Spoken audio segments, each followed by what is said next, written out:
बात करेंगे जयंत चौधरी की। 2 दिनों से जयंत चौधरी ने जो किया है उस पर सस्पेंस बना हुआ है। सस्पेंस इस बात का कि वो एनडीए में जाएंगे या नहीं जाएंगे। सूत्र बता रहे हैं कि जयंत चौधरी से डील हो गई है और वो जल्द एनडीए में शामिल होने का ऐलान कर सकते हैं। इस बीच बड़ी खबर यह है कि समाजवादी पार्टी ने संकेत दे दिए हैं कि जयंत चौधरी उनसे दूर जा रहे हैं। समाजवादी पार्टी के उच्च सूत्रों ने पुष्टि की है कि जयंत बीजेपी के साथ जा रहे हैं। रामगोपाल यादव ने यहां तक कह दिया कि उनके रहने से या नहीं रहने से कोई फर्क नहीं पड़ेगा। पहले जयंत चौधरी ने अपने तमाम कार्यक्रम रद्द किए और अब पार्टी ने अपने नेताओं को मीडिया में बयान देने से मना करके सियासी सस्पेंस गहरा कर दिया है। आरएलडी के राष्ट्रीय प्रवक्ता भूपेंद्र चौधरी ने सोशल मीडिया पर यह बयान जारी किया है, जिसमें साफ कहा गया है कि पार्टी का हर कार्यकर्ता जयंत चौधरी के हर फैसले के साथ है। पार्टी की गरिमा बनाए रखने के लिए कोई नेता अगली सूचना तक मीडिया में बयान न दे। एबीपी न्यूज ने पश्चिमी यूपी के अलग अलग इलाकों में आरएलडी समर्थकों से बात की और जयंत चौधरी के एनडीए में शामिल होने की अटकलों को लेकर सवाल किया।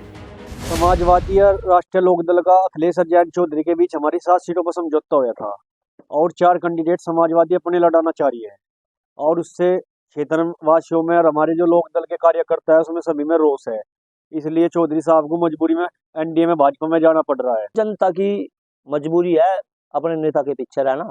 जहाँ नेता रहेगा वो तो जनता वहाँ करेगी। अगर एनडीए में जा रहा है चलो ठीक है, एनडीए में जा रहा है भाई, नेता है उसकी मर्जी है। भाई सरकार में रह गई जयंत चौधरी कुछ कर सकते हैं किसानों के लिए, नेता नहीं चप्पल घसीटते किसान भी थक लेंगे और जयंत चौधरी भी थक लेंगे। अगर ये गठबंधन हुआ किसको फायदा होगा? ये जाहिर सी बात है कि राष्ट्रीय लोकदल को तो जो तुरंत फायदा है, भाजपा को फायदा मिलेगा। जाट वोट बैंक मिलेगा जो उसके खिलाफ है, जो ज्यादातर भाजपा के साथ में नहीं जाता, जो आरएलडी के साथ ही जाता है, भाजपा को फायदा मिलेगा। वो जो हिंदुत्व की वोट डिस्ट्रीब्यूट होती थी वो कम से कम होने से बच जाएंगी। अच्छा, सबसे बड़ा जो वोटें बढ़ जाती थी जी, वो अब जो है टोटल की टोटल एक तरफा आ जाएंगे। अब की बार 400 पार तो है ही, हो सकता है और 450 ही न पहुंच जाए। लोकदल के जाने से समाजवादी को बहुत नुकसान हो जाएगा। समाजवादी हो सकता है यहाँ 0 हो जाए और लोकदल साथ आ जाएगा। लोकदल और बीजेपी का गठजोड़ होने पर तो यहाँ पश्चिम उत्तर प्रदेश से बाकी सब दलों का सफाया हो जाए। चौधरी साहब ने एक बात कही थी, चरण सिंह ने, कि किसानों एक नजर खेत पर रखो, दूसरी दिल्ली की गद्दी पर। तुम सत्ता हथियाओ और अपने फैसले अपने हित में स्वयं करो। तो सत्ता भी हथियाने का एक हमारा एम है। इन्हें पता लग गया कि अब बीजेपी बहुत बड़े उसमें आने वाली है, इसलिए उसे ज्वाइन कर रहे हैं। और राजनीतिक लोगों का होता ही है कि आगे कहाँ बेनिफिट मिलेगा, और इसका बेनिफिट ये मिलेगा कि जो किसान आंदोलन के थोड़ा बहुत प्रभाव अभी तक रह गया था वेस्टर्न यूपी में, वो भी अब समाप्त हो जाएगा। क्या जयंत चौधरी चले जाएंगे भाजपा गठबंधन में, आपको क्या लगता है? देखिए, अगर विरोध किसानों का रहा होता तो पश्चिमी उत्तर प्रदेश के अंदर भाजपा को कितनी सीटें मिली विधानसभा के चुनाव के अंदर, आपने देखा? तो जाना चाहिए जयंत चौधरी। बिल्कुल बिल्कुल, अगर वो जाना चाहते हैं बिल्कुल जाना चाहिए। 80 सीटें उत्तर प्रदेश में आनी है भाजपा की, इसलिए जयंत चौधरी को लग रहा है, जयंत चौधरी का विरोधियों को लग रहा है कि ये सीटें सब भाजपा के खाते में जाने वाली हैं, इसलिए हमें भाजपा के साथ आना चाहिए। अब हवा बिल्कुल बदल चुकी है मोदी जी के नेतृत्व में। अभी तो जयंत चौधरी आ रहे हैं, अभी देखना कितने चौधरी और आएंगे। जब दोनों दल आपस में मिलते हैं तो एक दूसरे का लाभ जरूर मिलता है। अच्छा, हाँ, तो इससे जयंत चौधरी को भी लाभ होगा, बीजेपी को। जो साहब बात करते हैं वो किसानों की, कमरों की, मजदूरों की, युवाओं की बात करते हैं, तो जो भी फैसले लेंगे वो सर्वमान्य है।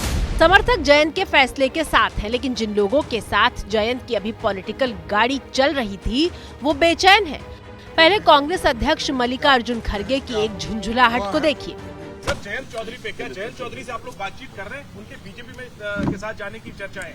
देखो भाई, सबके साथ हमारे लोग टीम है, वो टीम बात कर रही है और वासनिक के नेतृत्व में 6 मेंबर की टीम है।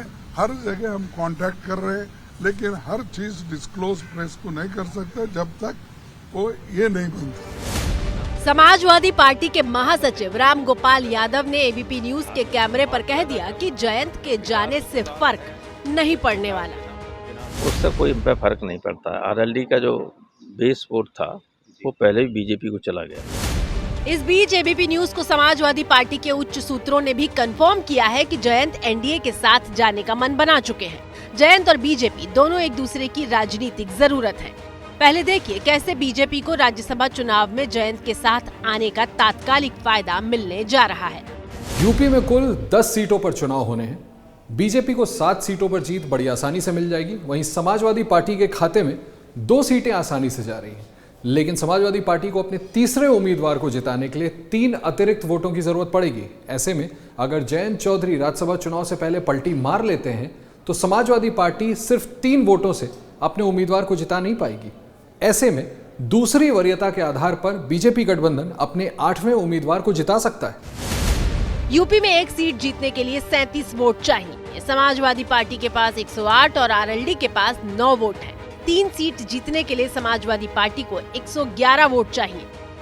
मतलब जयंत पहला तोहफा बीजेपी को राज्यसभा चुनाव में देंगे। सूत्रों की माने तो बीजेपी जयंत की पसंद को 8वें उम्मीदवार के रूप में राज्यसभा भेज सकती है। जहां तक गठबंधन में आने के लिए डील का सवाल है तो बीजेपी जयंत को 2 सीटों के साथ केंद्र में मंत्री पद का ऑफर दे रही है।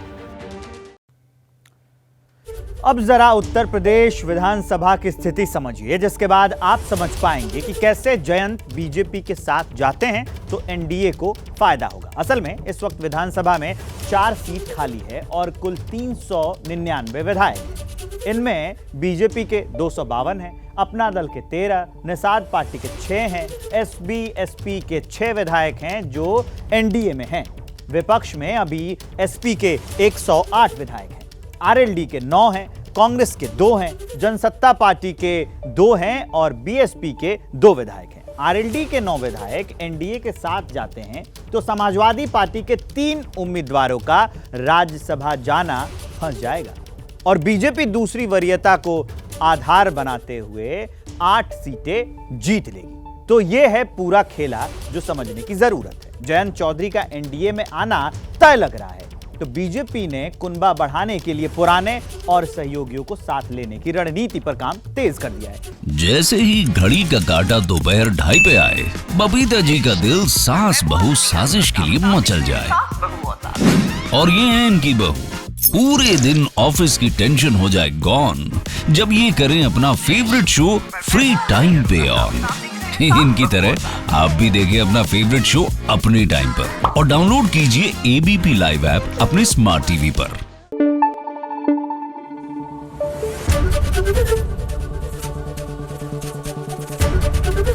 एबीपी न्यूज आपको रखे आगे।